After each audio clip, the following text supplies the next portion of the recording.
Hello, नमस्ते, आदाब और सत श्री अकाल। मेरा नाम पूनम अग्रवाल है और एक्सप्लेन एक्स में आपका स्वागत है। अगर आपने चैनल नहीं सब्सक्राइब किया है तो प्लीज कर लीजिए। Thank you so much. जैसे कि आप सबको पता होगा, जो एटलीस्ट मेरे चैनल को फॉलो कर रहे हैं, कि आज 12 तारीख को सुप्रीम कोर्ट में हियरिंग थी बिहार एसआईआर के ऊपर। और आज के दिन सिर्फ पिटिशनर्स के लॉयर्स को ही कोर्ट ने परमिशन दी थी कि वो अपने तरफ का आर्ग्यूमेंट कोर्ट के सामने रखेंगे। तो ये आज जो हियरिंग चली है करीब करीब 3.5 घंटे।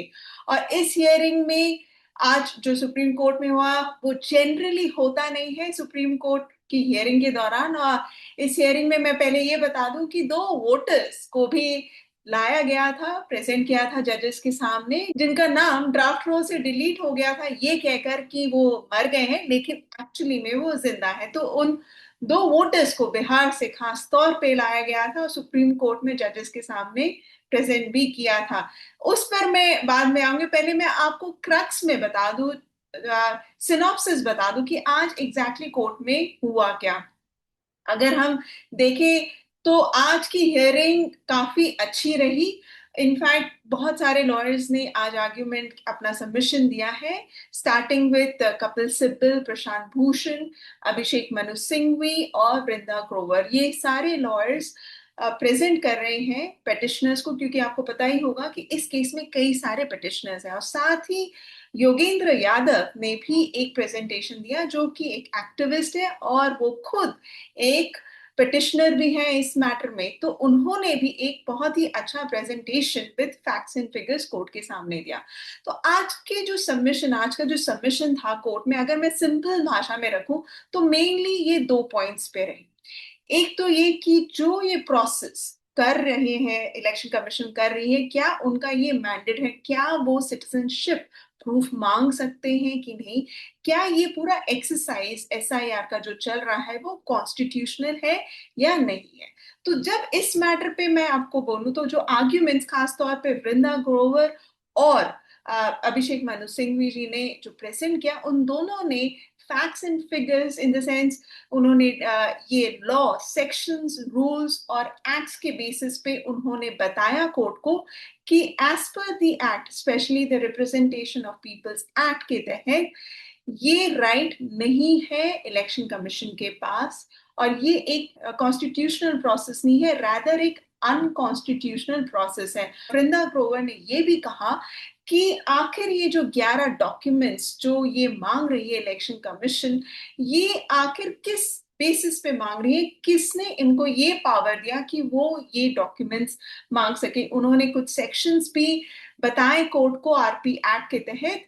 इसके बाद अभिषेक मनु सिंघवी जी ने जो मेन चीज, जो उनका फोकस था वो था, उन्होंने एक केस लॉ प्रेजेंट किया, एक पर्टिकुलर जजमेंट। इस पर्टिकुलर जजमेंट में उन्होंने जो चीजें प्रेजेंट की वो बहुत इंपॉर्टेंट है। इनफैक्ट अगर आप देखें तो कट ऑफ डेट जो इलेक्शन कमीशन ने कहा है कि 2003 तक जिनका नाम वोटर लिस्ट में है वो उनका नाम बरकरार रहेगा, ड्राफ्ट रोल में भी उन्हें कोई डॉक्यूमेंट नहीं देना।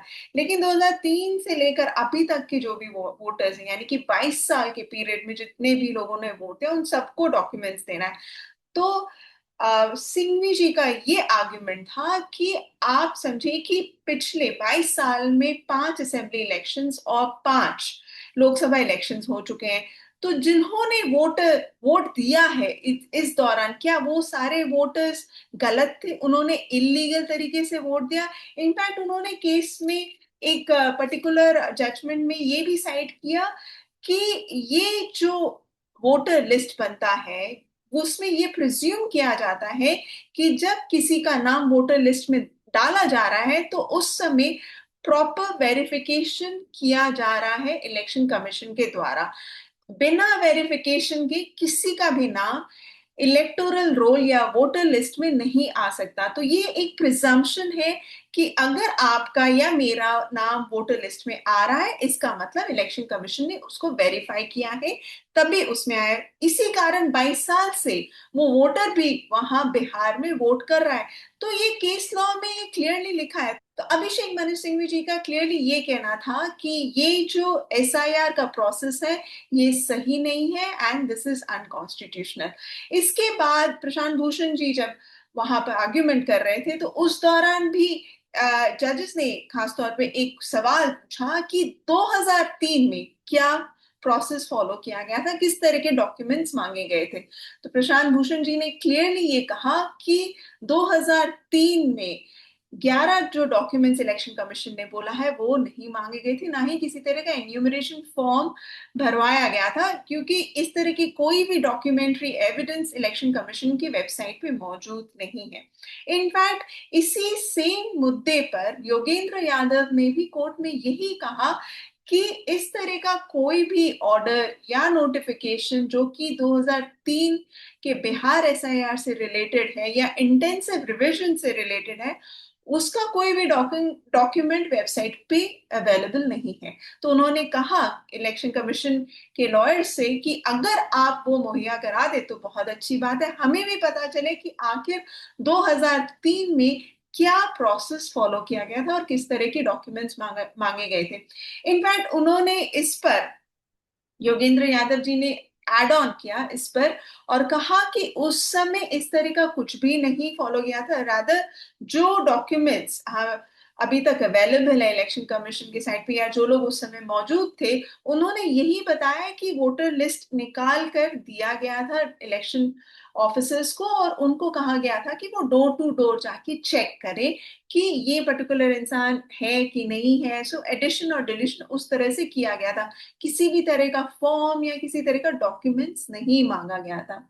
योगेंद्र यादव जी ने एक बहुत ही अच्छा पॉइंट अपने प्रेजेंटेशन के जरिए बताया कि ये एक पहला एक्सरसाइज है जो इलेक्शन कमीशन कर रही है जिसमें सिर्फ वो डिलीशन यानी कि लोगों के नाम को काट रही है, लेकिन एडिशन कुछ भी नहीं हो रहा, ना कोई फिगर सामने आया है। यानी कि सिर्फ लोगों का नाम काटा जा रहा है, लोगों का नाम जुड़ा या जोड़ा नहीं जा रहा है। उन्होंने कहा डेटा देते हुए कि जो इलेक्शन कमीशन क्लेम कर रहे हैं कि 7.96 करोड़ वोटर्स का नाम चेक किया जा रहा है या वो वोटर है, इनफैक्ट उन्होंने ये पॉइंट आउट किया कि बिहार में as per the facts and figures, जो भी सेंसस का फिगर्स आया उसके मुताबिक 8.18 करोड़ एलिजिबल वोटर्स हैं, यानी कि 18 साल से ऊपर है, जो कि 8.18 करोड़ है और ये लोग अडल्ट वोटर्स हैं जो कि वोट कर सकते हैं।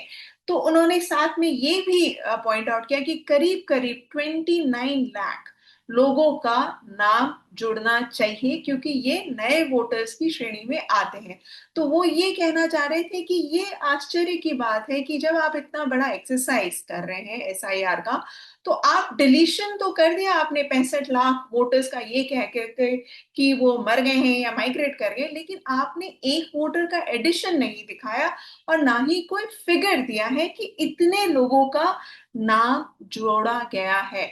तो ये जो चीज उन्होंने बताई प्रेजेंटेशन के दौरान, ये एक बहुत ही क्रूशियल पॉइंट भी है क्योंकि इस तरह का जब मैसिव एक्सरसाइज किया जाता है और 2003 में भी जब ये किया गया था तो उस समय भी यही एफर्ट था इलेक्शन कमीशन का कि वो नाम हटाए जो लोग मृत हैं या शिफ्ट हो गए, साथ ही नाम भी जोड़े कि ये नया वोटर है और इनका नाम जुड़ना चाहिए। तो आप अगर कोई इलेक्शन कमीशन का ऑफिसर किसी बीएलओ किसी के घर जाते हैं तो वो तो चेक करेंगे कि 5 सदस्य हैं, 5 में से 3 वोटर लिस्ट में नाम है लेकिन 2 का नहीं है और वो 2 एलिजिबल है वोटिंग के लिए, तो आप उनका भी नाम जोड़ेंगे क्योंकि आप उनके घर हैं। तो आप ये एक्सरसाइज भी पूरा कर सकते हैं क्योंकि इंक्लूसिवनेस कि ज्यादा से ज्यादा लोग जुड़े वोट करें, यही हमारे डेमोक्रेसी में देखा गया है हमेशा। तो ये एक चीज उन्होंने पॉइंट आउट की है कोर्ट के सामने एंड कोर्ट ने इस चीज को माना और समझा भी। तो अब मुद्दे की बात है, इसी दौरान उन्होंने 2 लोगों को भी प्रेजेंट किया कि हाँ ये जो 2 लोग हैं इनका नाम डिलीट कर दिया गया है voter list, draft voter list से, ये कहकर कि ये मर गए हैं लेकिन ये जिंदा है। अब इनको पूरा प्रोसेस फिर से फॉलो करना पड़ेगा अपना नाम जुड़वाने के लिए, यानी कि फॉर्म 6 भरकर देना पड़ेगा इलेक्शन कमीशन को। इसके अलावा प्रशांत भूषण जी ने एक चीज और जो पॉइंट आउट किया और उसमें मैंने और पहले एक वीडियो बनाया है कि इलेक्शन कमीशन ने क्लियरली मना कर दिया है कि वो 65 लाख वोटर्स जिनके नाम कटे हैं उनके ऊपर वो डिटेल्स नहीं देंगे केस टू केस, ये बताते हुए कि किसका नाम किस कारण काटा गया है। तो ये चीजें आर्ग्यूमेंट्स में आज आई, जो कि क्रक्स में मैंने आपको बता दिया। मेनली तो इन चीजों को बताया गया और कहा गया कि ये पूरा एक्सरसाइज अनकॉन्स्टिट्यूशनल है और इससे लोगों के नाम कट रहे हैं। इनफैक्ट सिर्फ कटना नहीं बल्कि जुड़ना भी चाहिए। आप काटिए, लेकिन उनके नाम काटिए जो मर गए हैं, उनके नाम ना काटे जो जिंदा है। तो उसके लिए भी एक थोड़ा ट्रांसपेरेंट प्रोसेस होना चाहिए। और दूसरी बात कि ये जो 11 डॉक्यूमेंट्स मांगा गया है और एन्यूमरेशन फॉर्म मांगा गया है, ये पहले कभी भी इस एक्सरसाइज में नहीं किया गया। तो ये क्रक्स था आज के हियरिंग का। कल हियरिंग फिर से कंटिन्यू करेगा। मेरे ख्याल से पिटिशनर्स की तरफ से ही हियरिंग कंटिन्यू होगा और कल भी उम्मीद है कि सारे दिन हियरिंग चलेगी, क्योंकि अभी तो इलेक्शन कमीशन को अपना सबमिशन करना बाकी है। तो अब देखते हैं कि आगे क्या होता है। और जो अपडेट था आज तक का मैंने आपको दे दिया है। कल फिर से एक अपडेट दूंगी जैसे ही कोर्ट की प्रोसीडिंग खत्म होती है। So thank you so much for watching this video, and please do like, share and subscribe to my channel. Thank you.